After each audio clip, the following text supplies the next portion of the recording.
Ellos primero vivieron en San Fernando, después cuando mi abuelo pudo comprar esa casa en el barrio Vipasa, que era un barrio que empezaba a ser un poco el límite de la ciudad en el norte, y ahí también compró una casa pues de la familia materna, que eran los Torres, y ya pues por vivir en el barrio, como un barrio naciente, todas las familias se conocían y ahí pues en el barrio se fueron conociendo y se conocieron y entraron en una historia pues digamos, una relación. E incluso mi papá se fue a España un momento y ellos seguían teniendo una relación casi que epistolar, porque en ese momento no había WhatsApp ni nada. Entonces, epistolar y se escribían y así quedaron en contacto hasta que mi papá decidió una vez venir de nuevo a Colombia y a buscarla y se fueron los dos y vivieron en Madrid varios años, creo que 3, 4 años, hasta que fui concebido y se volvieron a Cali a, a tenerme, pues ya rodeados de la familia y ahí ya se quedaron en el mismo barrio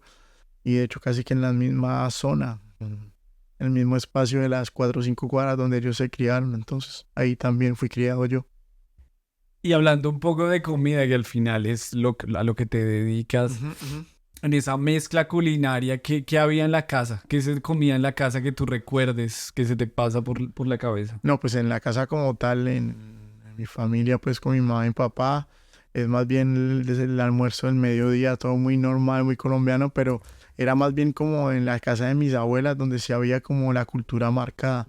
Por un lado, mi abuela Julia, que era la madre de mi mamá, ella es de la zona pues de Bogotá, que entonces no me acuerdo el pueblito donde ella venía, creo que era Gacheta, Eso es Cundinamarca. Dinamarca, Mm, eso, sí. Gacheta. Mm. Y ella entonces hacía el peto, que las achuchas rellenas, que la carne, la sopa, porque ella nació en una granja, entonces sabía ordeñar, matar las vacas, sabía hacer todo. Entonces tenía una cocina bien campesina de esa zona, ¿no? En cambio, por el lado de mi abuela Serpia, que era la madre de mi padre, era más que todo arroz con coco, arepa con anís, arepa de huevo, arepa frita, arroz con pescado, el pescado guisado y cosas así, que la carimañola, que el bollo de yuca, el angelito, que ¿cómo es que se llama esta salchicha que se come con limón allá en la costa? No, Se llama, no sé, pero ya sé que es buena, que está sí, bien, sí, que es es que buena, es no sé picante, cómo. que le Sí, echan sí, mucha sí, sí, pimienta. no, no sé cómo se Es llama. bueno, es esa, butifarra. Uf, Entonces cuando iban a la costa traían todos esos manjares y se comía eso en la casa de mi abuela, que el queso costeño salado, más que todo eso son como mis souvenirs de esa de época, esos así de recuerdos mis abuelas. culinarios. Más que todo en el seno de los hogares de mis abuelas que había como esa riqueza culinaria marcada de los territorios colombianos y no en el seno de mi hogar como tal, que mi mamá a veces se ponía a hacer que platos españoles, que pues, champiñones al ajillo, que conejo y cosas así, porque como vivió en España, tuvo la oportunidad y ella también tuvo una educación en el Liceo Francés de Cali, como yo. Entonces como que ellas tenían una apertura más al internacional, no tan local. Tanto mi papá como mi mamá en esa época creo que no había tanta inmigración europea en Colombia, de colombiano. Entonces como que eran ellos de los pocos que tenían como otra visión de la vida y que se transmitía a través del lado gastronómico de la cosa, ¿no? Cali al final es un lugar y el Valle del Cauca es una mezcla interesante en Colombia, ¿no? Porque tienes el lado Ujú, pacífico, ujú, digamos, el lado negro ujú. de Colombia, cultural, la inmigración africana.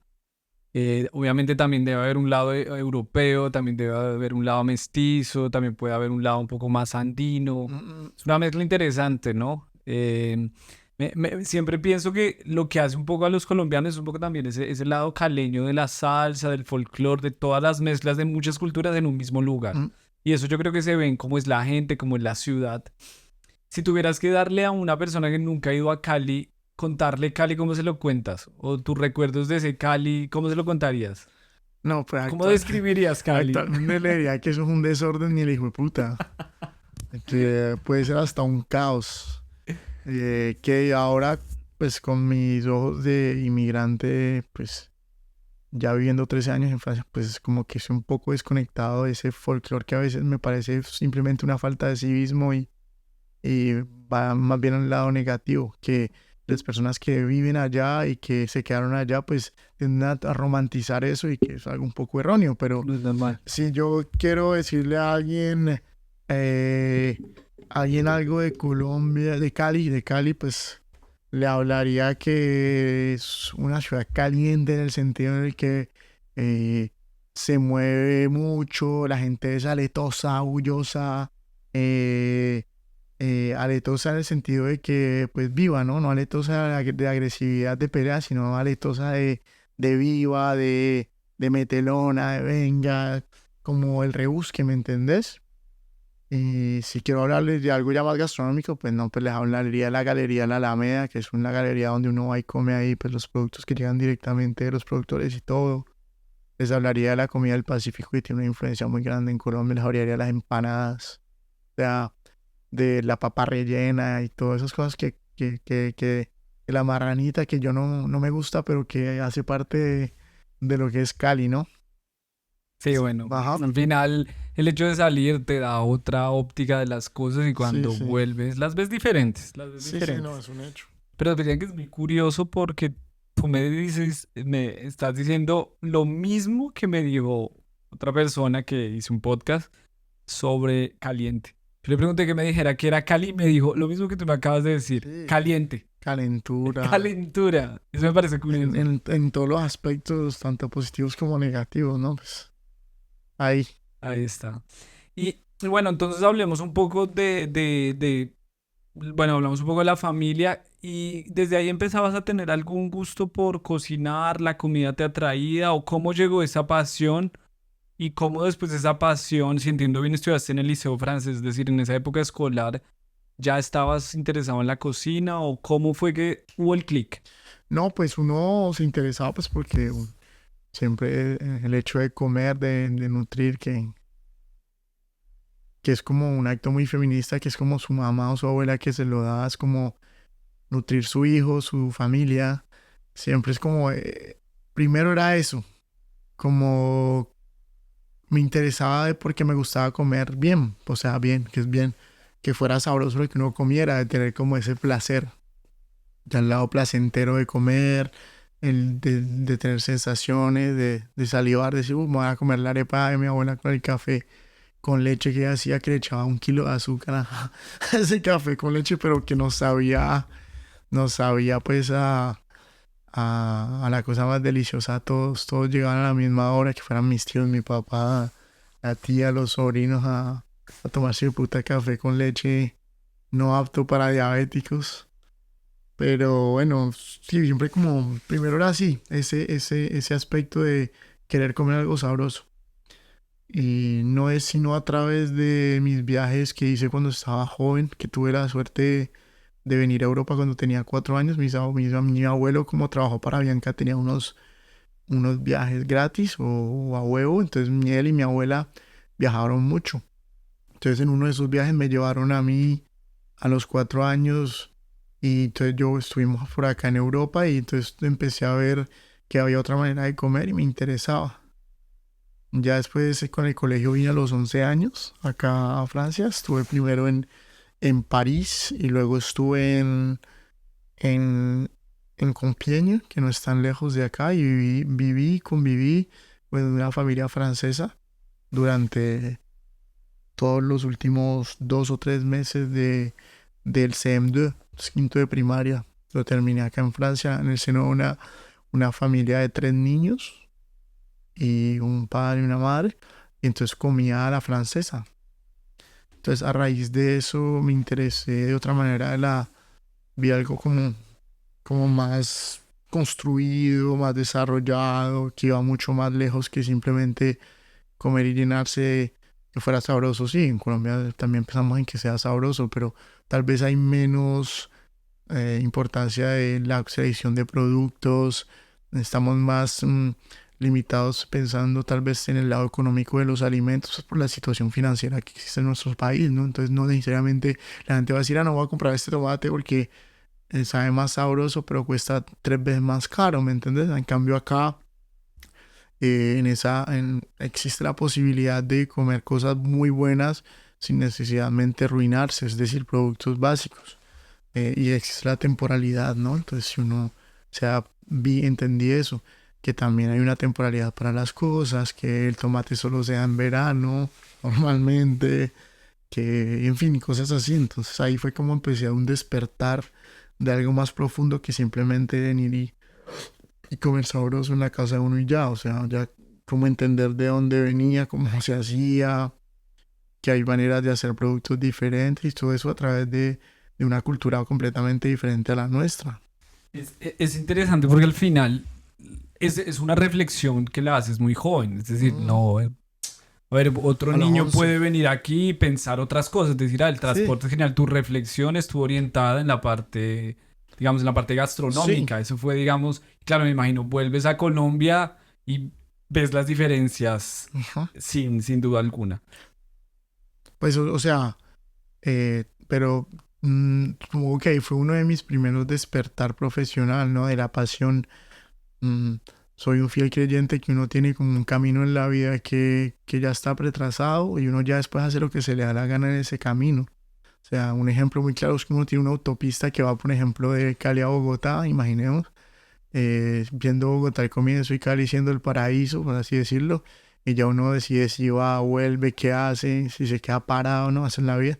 Y pienso que, de cierta manera, yo tengo un don que tiene un sentido a través de la gastronomía, la cocina, el sentir a través de los alimentos y expresarme a través de ellos, y ahí empecé a despertarlo, ¿no?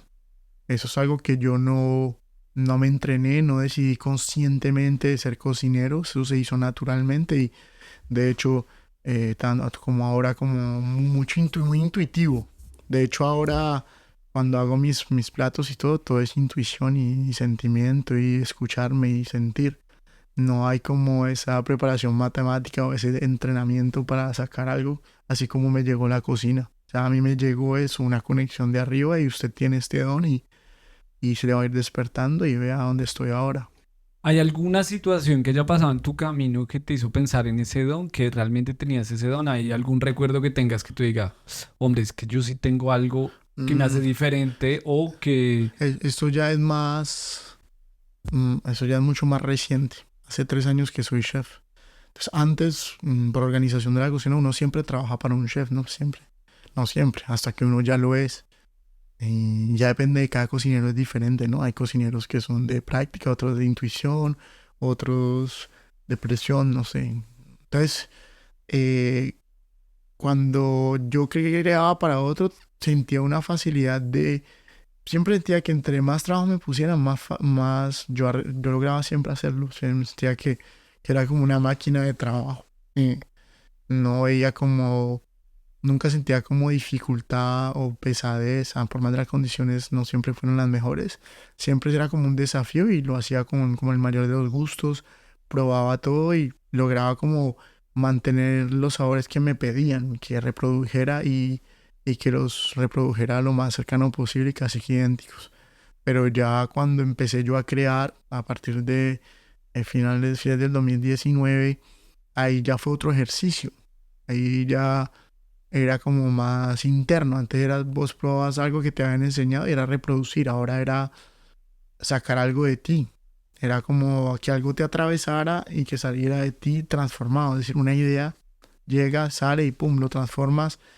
La idea sale de nuevo, la pones en un papel y vos ya empiezas a cocinar y ya empieza esa idea que te atraviesa tu espíritu y ya empieza a tomar forma en un plato y pruebas y ya vas sintiendo, sintiendo, sintiendo. Y ahí ya es cuando yo ya me di cuenta que tenía algo y pues uno probaba y uno creía en lo que uno creía que era justo, pero ahí ya es un ejercicio muy personal, ¿no? Ya cuando los otros empezaron a probar, a comerlo, a sentirlo, ahí fue cuando ya entendí que yo tenía algo en mis manos, en mi, no sé, en mi mente, en mi espíritu, en mi ser, ahí bien afirmado y que está ahí en plena evolución y que estaba ahí para que yo lo utilizase. Entonces, eso es más reciente, decir, "Ah, yo soy capaz, no es cuestión de capacidad, o sea, no es cuestión de capacidad, que ya vi capacidades como más físicos, sino más bien que yo tenía ese regalo de la vida, del universo, de Dios, no sé, pero sí es algo que es mucho más grande que yo mismo, que yo creo que yo no logro ni siquiera dimensionar la grandeza de eso, porque yo hago esto como con mucha naturalidad, es muy orgánico, sale así. Y a veces yo mismo me pregunto de dónde me sale tanta creatividad porque yo no he, bueno, he trabajado en muchos restaurantes en los cuales he tenido diferentes visiones técnicas y utilizo la tecnicidad, que eso ya es como mucho más material, ¿cierto? Porque Sí. es más tangible a través de algo que es mucho menos, que es mucho menos tangible, completamente intangible, que es las ideas que vienen y salen, ¿no?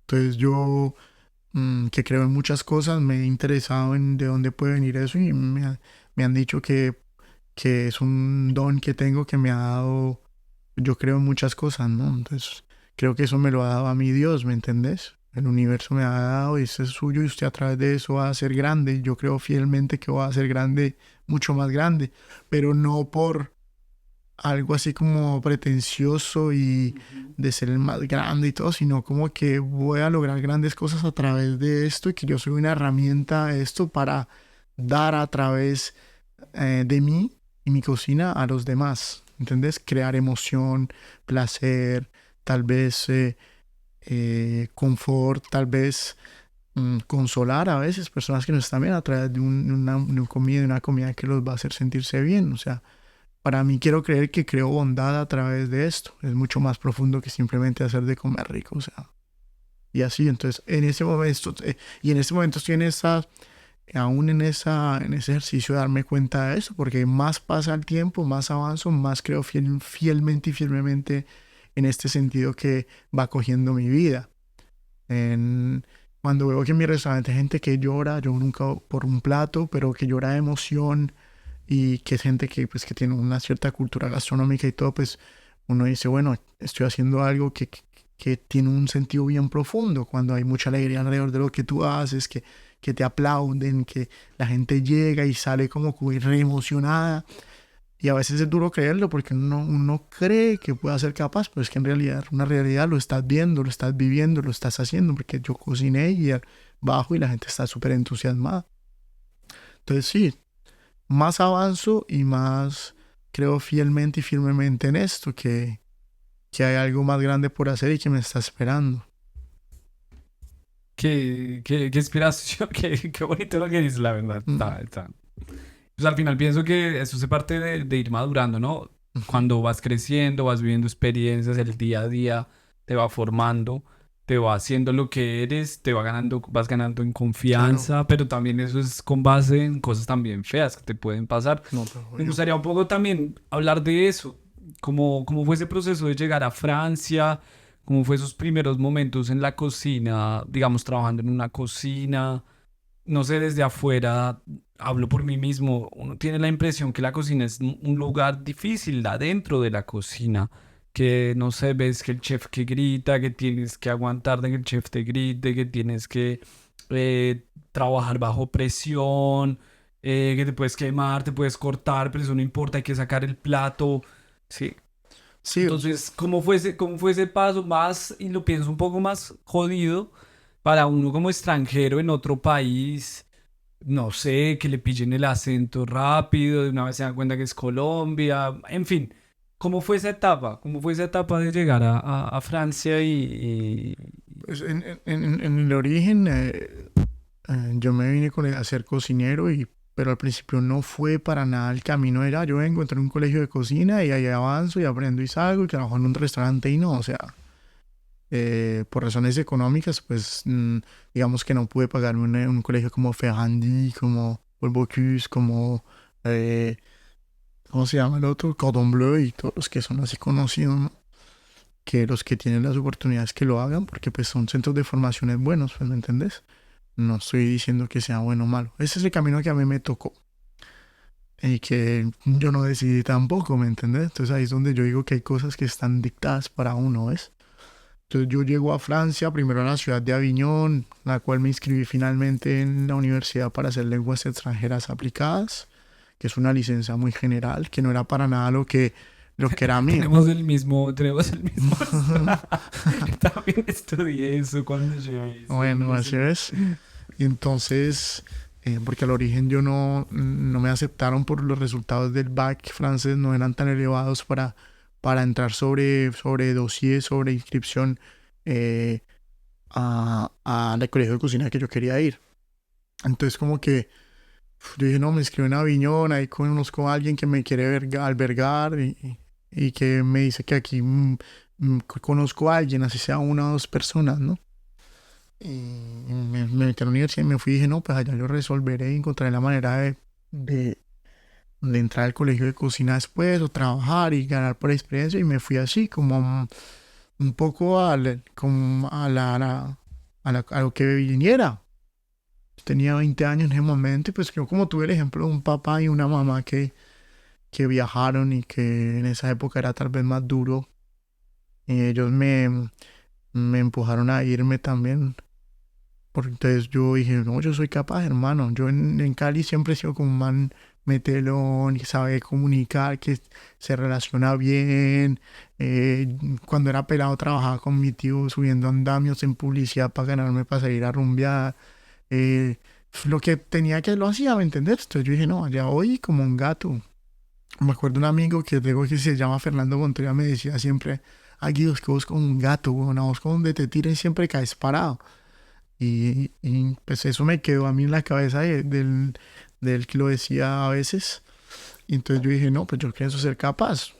Obviamente en ese entonces tal vez lo minimizaba porque ya después, pues ya el ejercicio ya fue mucho más complicado y mucho más doloroso sentimentalmente y humanamente, ¿no?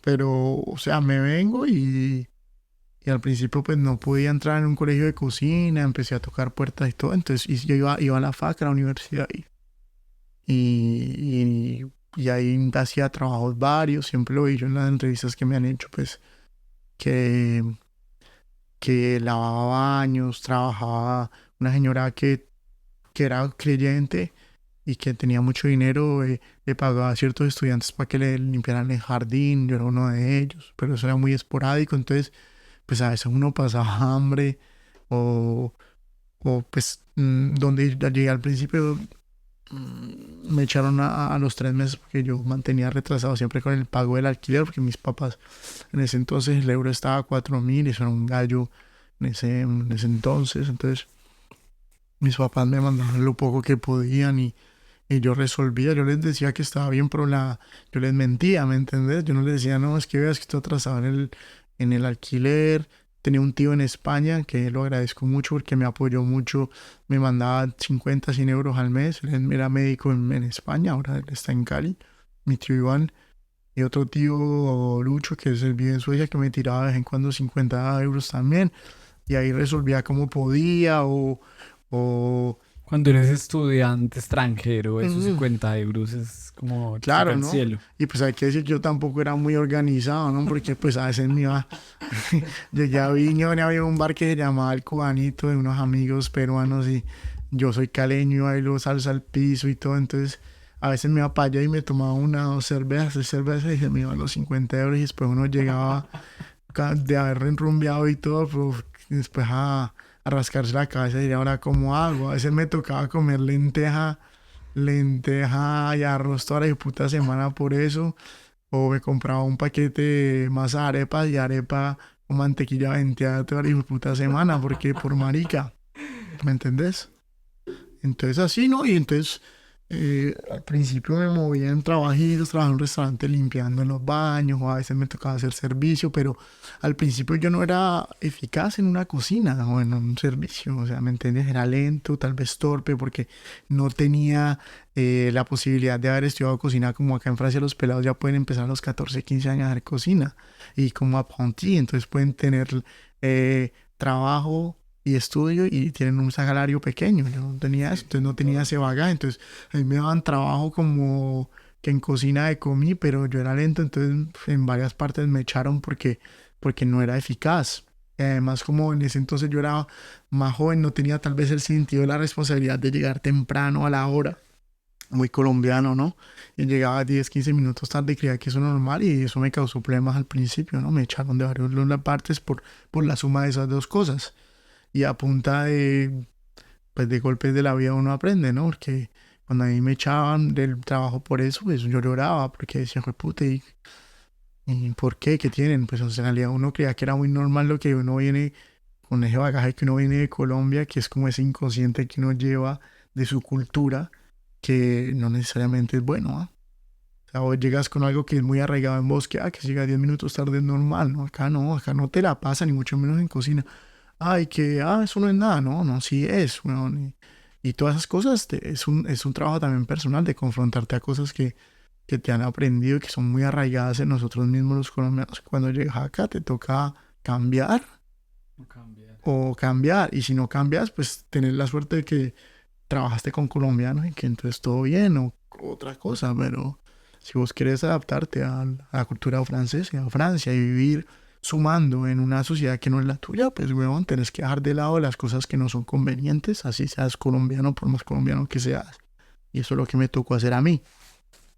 En un principio porque no había la opción y ya después por convicción propia de que siento que yo me he mejorado personalmente a través de una cultura un poco más cívica, ¿no? ¿Sí me entendés? No estoy diciendo que Colombia es una mierda ni nada.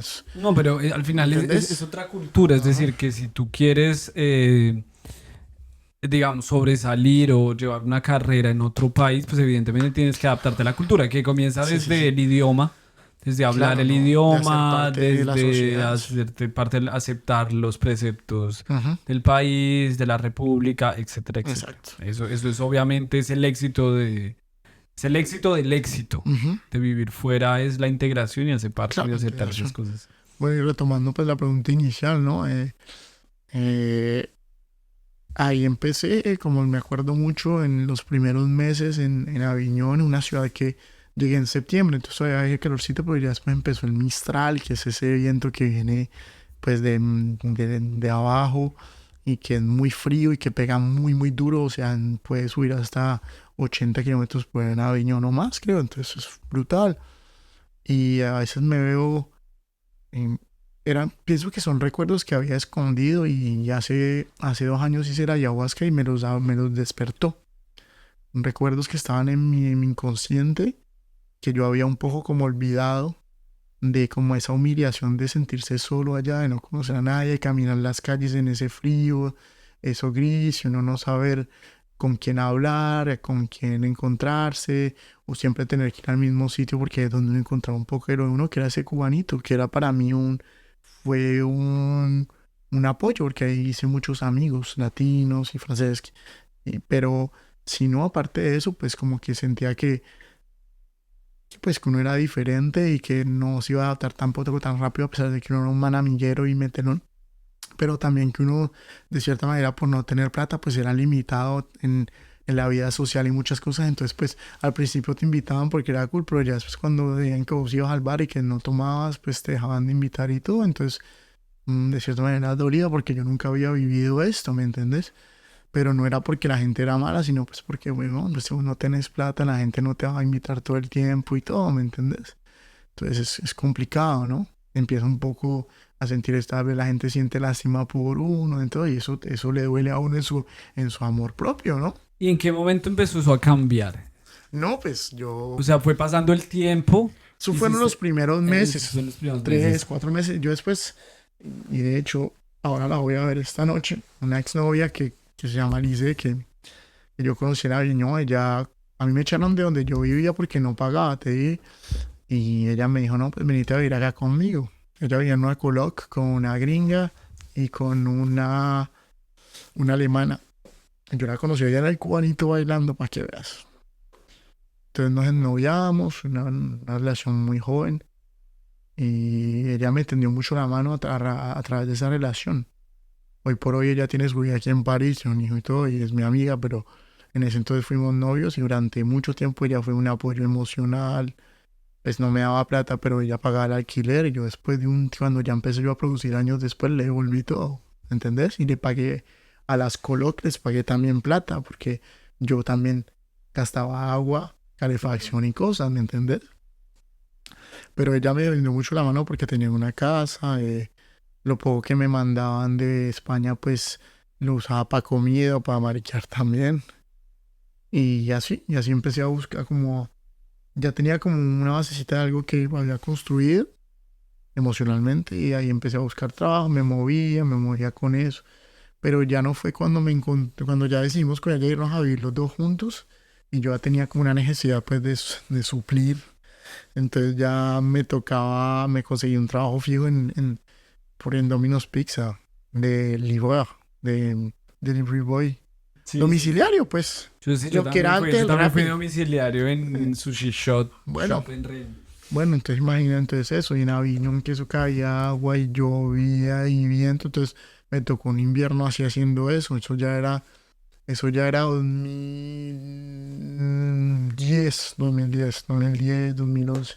Entonces, y te voy a decir que yo dije ahora que había gente que conocía en Aviñón. Yo tengo un amigo que se llama Frederick Chastro, que hoy por hoy vive en Bélgica, en la ciudad de Amberes, y tiene un restaurante, un cocinero excepcional, de hecho, que a través de él pude avanzar mucho en la cocina. No porque me había enseñado cosas en ese momento también, pero porque él fue como la llave para yo entrar a ese mundo de verdad. Porque él había hecho el Liceo Francés de Cali, estaba en Aviñón, y él, por ser francés, sí podía hacer la alternance. No necesitaba permiso de trabajo, yo sí, y para tenerlo era un gallo, entonces yo a veces estaba bloqueado.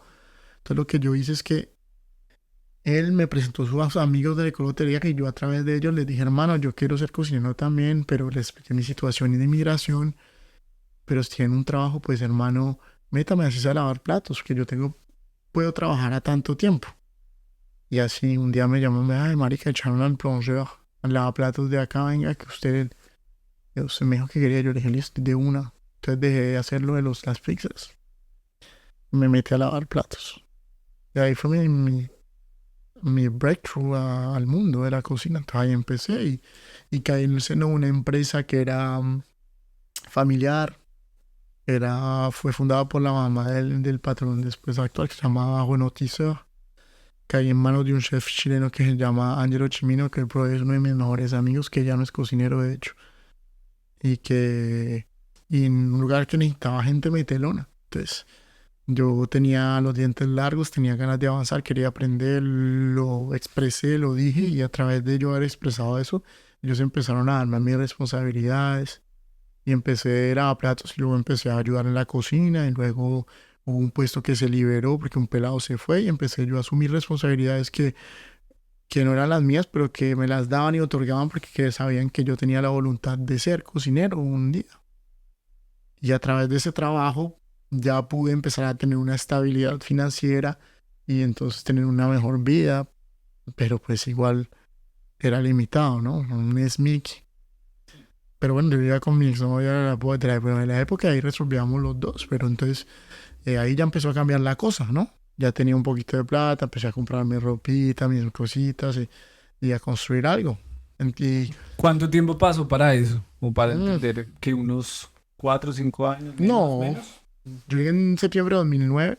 Ujú. Y de 2009 hasta 2011 fue duro. Porque pues, también yo fui muy desordenado también en el seno de mi relación. Claro. Y uno sabía bailar y las hembras se interesaban en uno y uno venía de Colombia y le salían esas jamonas y todas esas hembras así, pues muy, muy atractivas, pues uno a veces pecaba, marica. Y, pues uno siendo joven, entonces pues también, entonces pues al final terminé con mi novia por esas razones, ¿sabes? Volvíamos, nos juntábamos, pero igual como que se divertía y ella también hacía, entonces como que hubo periodos en los cuales ella y yo no estuvimos juntos y me tocó irme de su casa.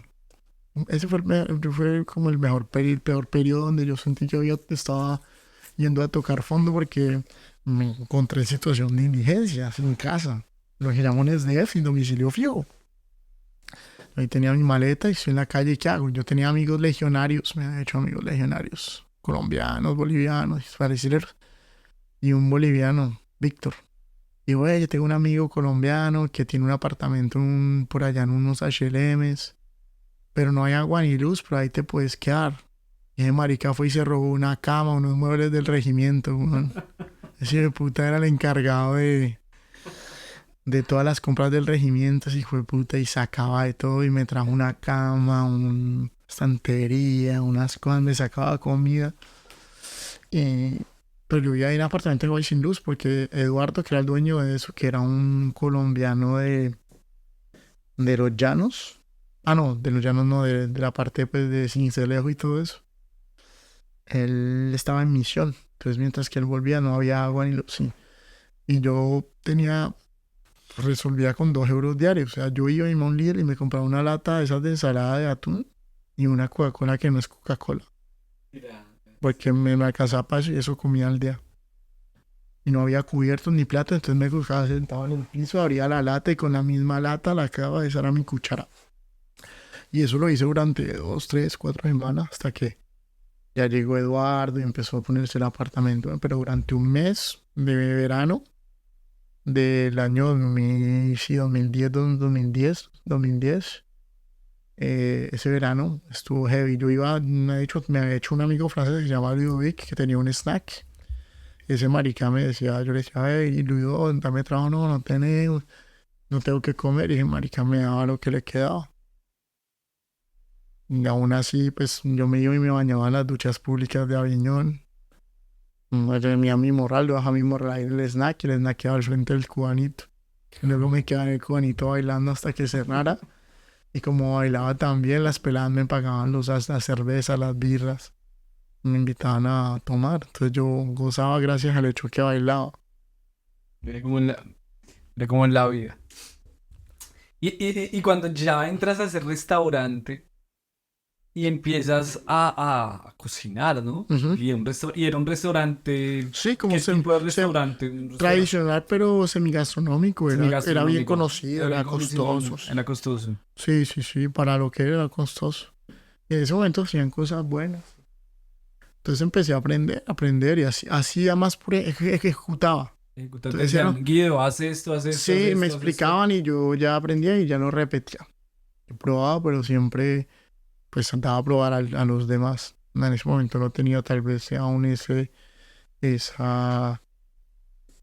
ese filo que tengo hoy con respecto a la exactitud de los sabores. Estaba apenas empezando. Pero a raíz de ese trabajo también pude empezar a pagarme una educación dentro de la cocina, que en todos esos años que yo te he hablado, yo seguía siendo estudiante, pero ya casi no iba a clase, porque pues no me interesaba, no era lo mío y lo estaba usando era para tener los papeles, ¿entendés? Para justificar mi permiso de estudiante. Y eso era 3 años máximo, después de los 3 años ya despechaba ahí. Entonces ya en el tercer año, cuando ya pedí el CAP y todo eso, o sea, en 2009, 2010, 2011, en el tercer año, 2012, yo ya llevaba trabajando un año y algo en esa empresa. Ya me había pagado yo mismo un CAP adulto. Entonces yo trabajaba 5 días a la semana. El domingo descansaba y el lunes iba al colegio todo el día. Como tenía el back, solo hacía cocina, no hacía cosas de francés, de francés ni de otras cosas, ¿me entendés? Y al haberme hecho esa formación adulto, más ya la experiencia que tenía, más el hecho que me conocían en el colegio y sabían quién era, eh, eh, digamos que sabían también que mi madre había muerto en 2011, yo ya siendo alumno del liceo, del colegio. Tú eh, estabas en Francia cuando ella sí, fallece. yo fui en 2009 y ella tenía una enfermedad que decían era fibromialgia, pero en 2011, en junio de 2011 le descubren agua en un pulmón y resultó ser un cáncer de pulmón. Hubo mala praxis durante 3 años, 4 años en una muy buena EPS del país, como siempre. Que fuerza a los médicos a tratar a la gente a punta de analgésico. Mi mamá cayó en manos de una médica que le recetó analgésicos durante 4 años por un dolor que nunca curaba, sin un contraanálisis ni un contradiagnóstico. Y cuando le descubrieron eso en urgencias era en realidad un cáncer de pulmón. Y ella falleció en septiembre. Y le habían descubierto eso en junio. Junio, julio, agosto, septiembre. Entonces, pues eso para mí fue un antes y después, ¿no? Mi vida se parte en dos, que yo estuve en Francia y siempre me decían, no, su mamá que yo veía como yo sin verla sabía que había un detrimento de su vida, lo sentía, ya casi no, ya no pasaba el teléfono porque no podía ni hablar. Y siempre decía, no, espere, no se venga, no se venga. Como que dicen que si yo me venía iba a perder todo mi esfuerzo. Y ella siempre me decía, no se venga, mijo, no se venga. O sea que ya fue muy tarde y pam. Entonces yo después mi vida cambió en el sentido de que mi objetivo de vida cambió. Cuando perdí a mi mamá y volví, me prometí que me debía lograr ser cocinero y que debía lograr quedarme en Francia por todo lo que ella hizo para que yo estuviese. Pagar un colegio muy costoso como el Liceo Francés. Nosotros no éramos de familia adinerada, sino media trabajadora. Y dije que tenía que hacer todo esto por mi familia entera, que me ayudó mucho en todo mi proceso, ¿no? Esto no viene de uno solo. Yo no me he hecho solo. Soy toda una familia detrás empujando. Entonces, para mí mi motivación cambió. Yo tenía ahora que lograrlo por mi mamá. Y, y ese era mi objetivo después. Y entonces ahí, bueno, ya comenzaste la cocina, comenzó a crecer tu carrera como cocinero, estudiabas paralelo, empezaste ya a tener una vida focus en todo lo que es la cocina y ahí empezaste a descubrir tus talentos Pues en ese momento hago el CAP, luego, pues por lo de mi mamá me regalaron la carrera. También una suerte, soy mi mamá. Pienso que muchas cosas que me han sucedido han sido regalos de mi madre del cielo. Y entonces de ahí, ese año me gano el CAP, tengo una buena nota y me llama mi amigo Frederick y me dice, huevón, él ya trabajaba en un... El chileno. No, el chileno ya se había ido por razones de inmigración, de hecho. No, fue Frederick, que es el que estudia en el Liceo Francés, que me presentó a sus amigos, que fueron los que me dieron un trabajo donde encontré al chileno. Frederick, el colombiano caleño, que está ahora en Bélgica, me llamó y me dijo, marica, estamos buscando gente, porque aquí trabajamos tan duro que los franceses no quieren trabajar. Un chef belga, muy conocido en esa época, que hasta estuvo de chef de un gran hotel en Courchevel y todo, y en Francia tuvo 2 estrellas Michelin en su época. Entonces trabajaban tan duro que los franceses no querían. Entonces trabajaban esencialmente con belgas. Y él era colombiano, mi amigo, y él hizo su aprendizaje ahí. Y yo quería hacer un aprendizaje, un BTS, para poder quedarme legalmente hablando. Me dijo, marica, necesitamos gente para la temporada. Ese es el proceso en la cocina, es decir, el proceso, digamos, para una persona inmigrante es hacer un BTS. Pues te ayuda siempre. Te ayuda, es más fácil sí. Meterte en una cocina, llegar a una cocina. Pues te ayuda en el sentido de que si vos estudias, pues eso te abre la puerta de la inmigración legal. Y si vos haces un BTS y que hay una empresa que quiere hacerte el BTS, pues eso te permite tener un permiso de trabajo. Y después si alguien te propone un contrato, ya tienes el permiso de trabajo, entonces por ende ya puedes seguir avanzando y algún día ya haces tu pedido de residencia y así vas subiendo. Así lo hice yo, ese es el camino largo, ¿no? Ese es el camino largo, tiene sus procesos. Claro. Entonces yo hice, marica me llevó allá a ese restaurante. Yo estaba trabajando desde hace un año y algo en un restaurante semi-tradicional. Me había pagado un CAP adulto que era una formación muy básica.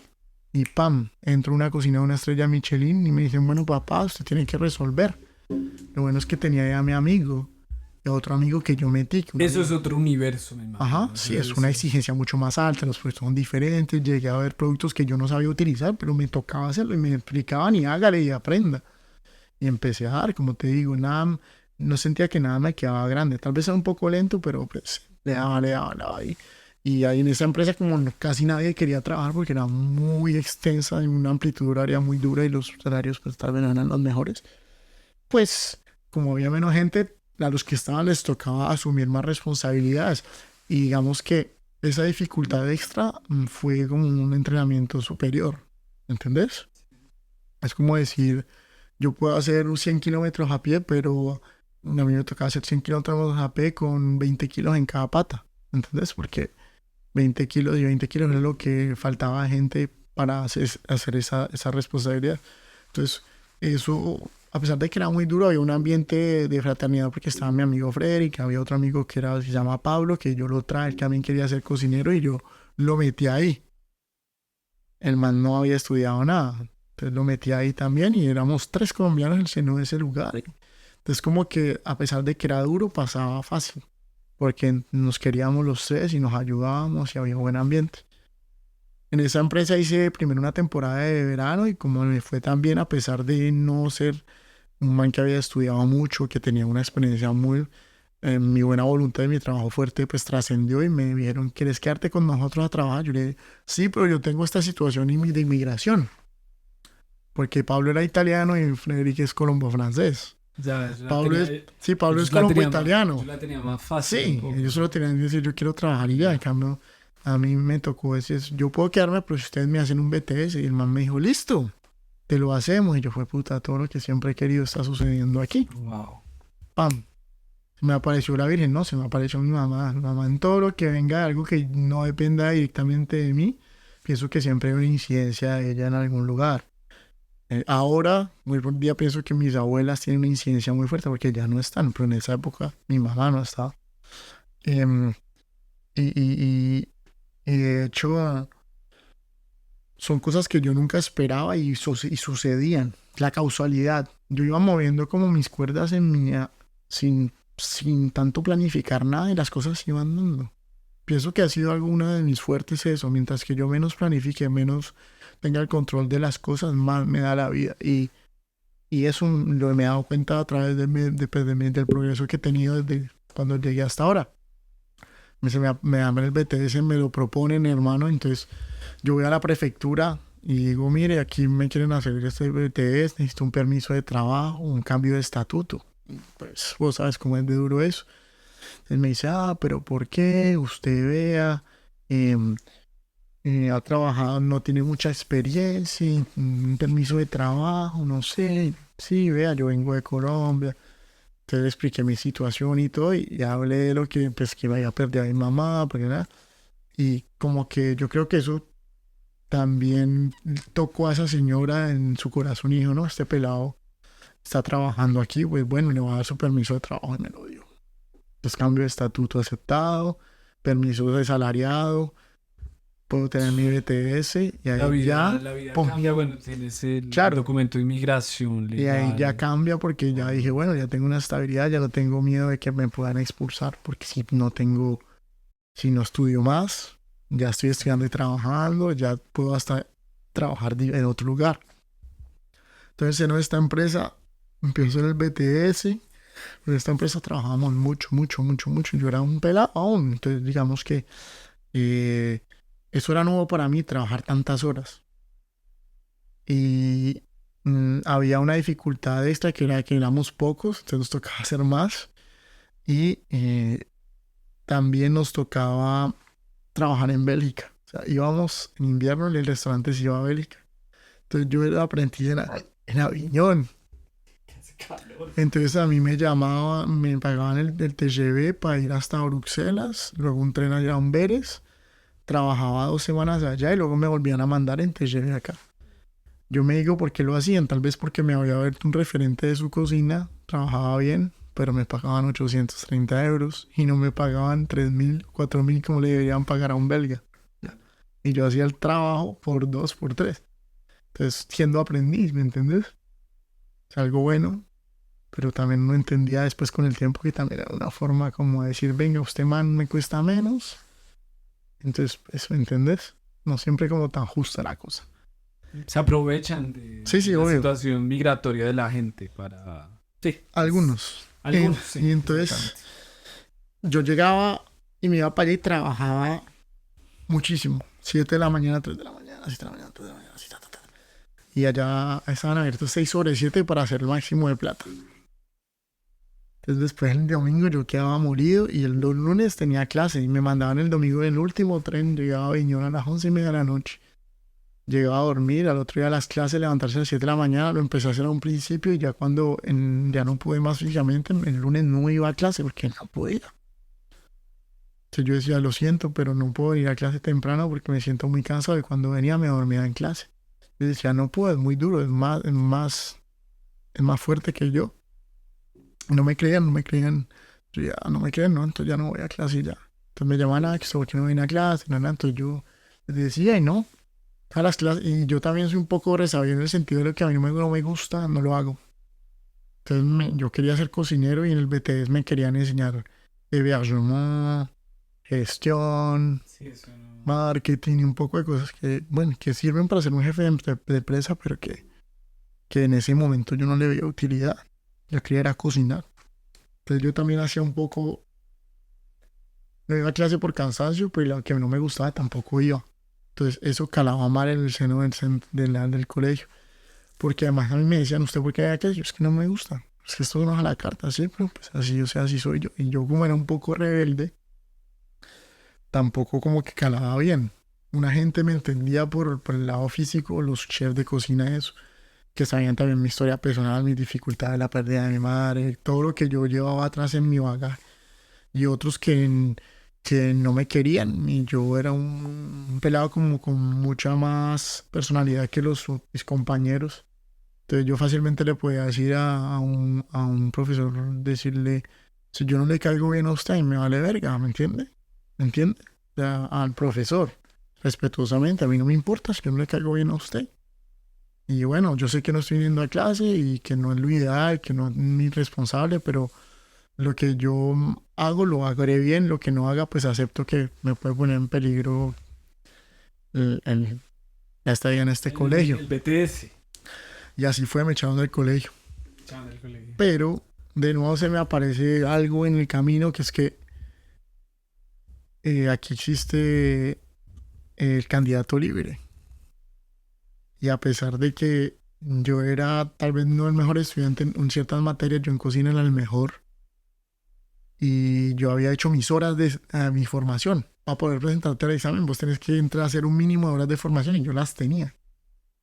Pero a ellos lo que les interesaba era que yo representara al colegio y que ganara algo porque el Estado después por proporción de revisit lo subvencionan más o menos, que forman bien o mal. Y si yo iba y me presentaba y lo perdía porque no era un buen candidato, pues a ellos eso era lo que les interesaba.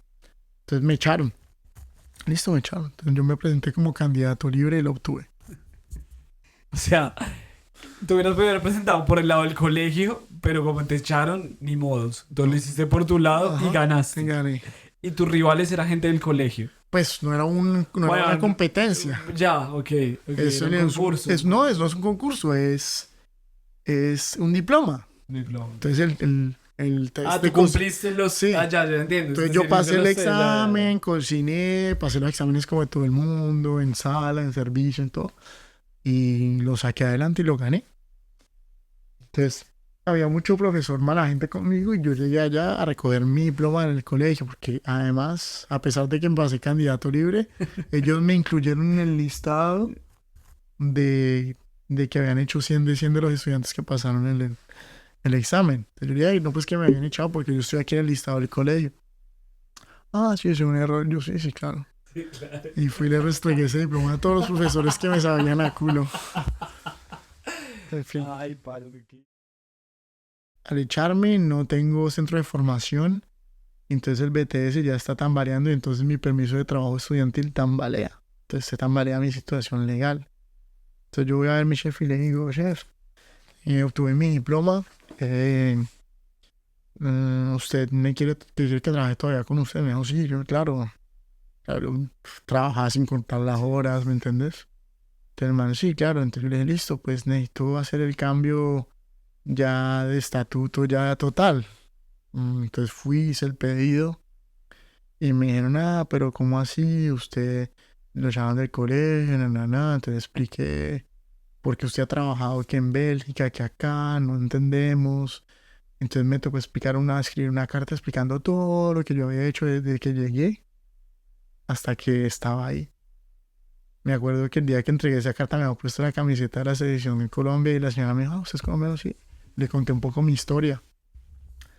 Y de nuevo la señora me dijo, normalmente no lo hacemos, pero a usted se lo vamos a dar porque usted ha hecho mucho esfuerzo para eso y la empresa exige que lo contratemos, que lo quiere contratar a usted porque usted se volvió un miembro muy importante del funcionamiento de su empresa, de esa empresa. Y me lo dieron, pero también el mismo proceso de que tenían que poner un anuncio por un durante 15 días.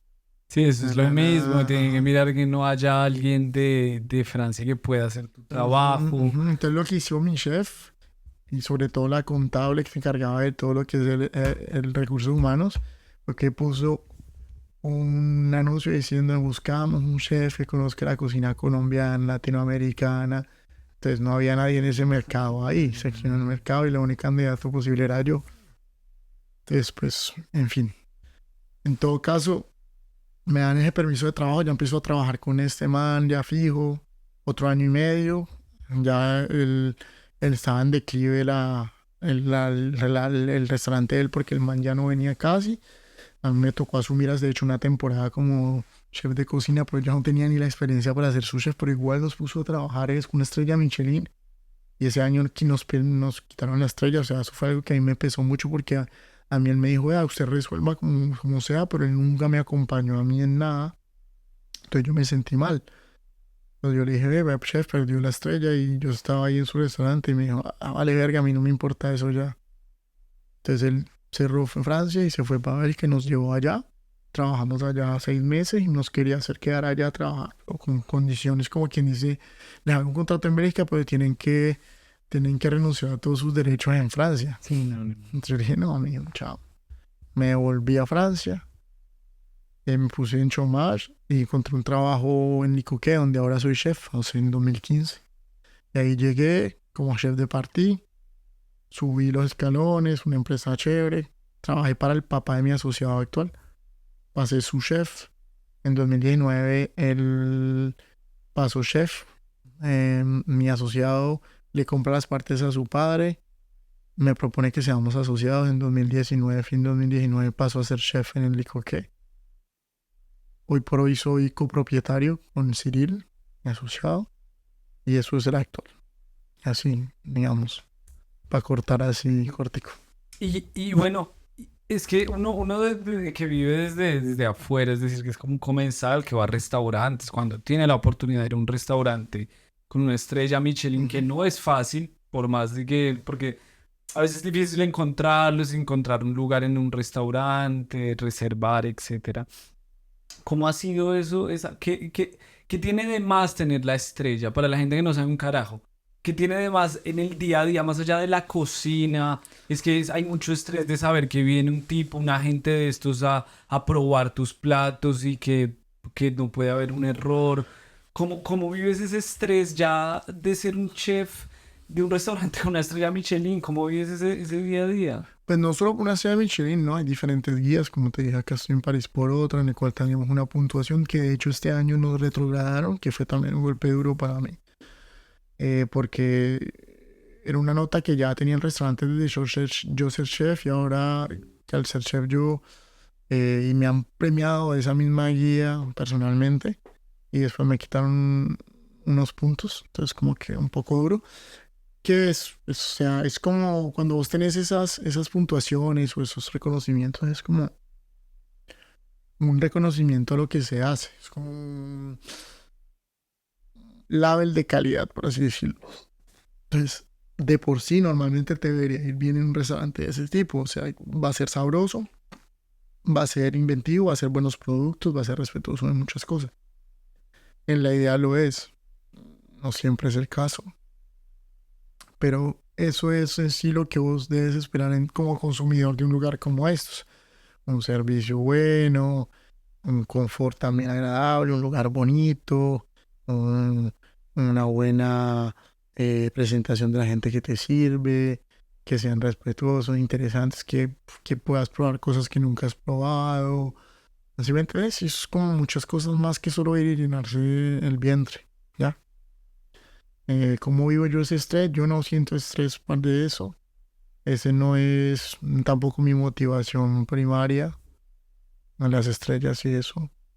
Entonces como que no lo vivo O como sea, con presión. no lo vives de eso, es No lo decir, vivo con esa presión ni con esa búsqueda incansable y estresante de tenerlas o de tener más, sino yo me levanto las mañanas con las ganas de hacer algo que me motiva, que es como una expresión de mi ser, de que la gente que vaya salga contenta, que pueda llenar mi restaurante pues para pagar las facturas, para pagar mis empleados, para ganar también mi vida, pero sobre todo que eso se haga a través de algo que es muy pasional, muy pasión, muy de mí mismo y que eso, que el consumidor final que es el cliente sea el más beneficiado al final, porque es el que sale contento. ¿qué encuentra la gente en tu restaurante? ¿Qué comida? Si alguien está escuchando este podcast y quiere ir a tu restaurante, ¿qué se va a encontrar? ¿Qué experiencia Se va a encontrar con una... Licoque. Ajá, licoque, licoque. Entonces se va a encontrar con una real cocina de autor, hecha con influencias de Colombia.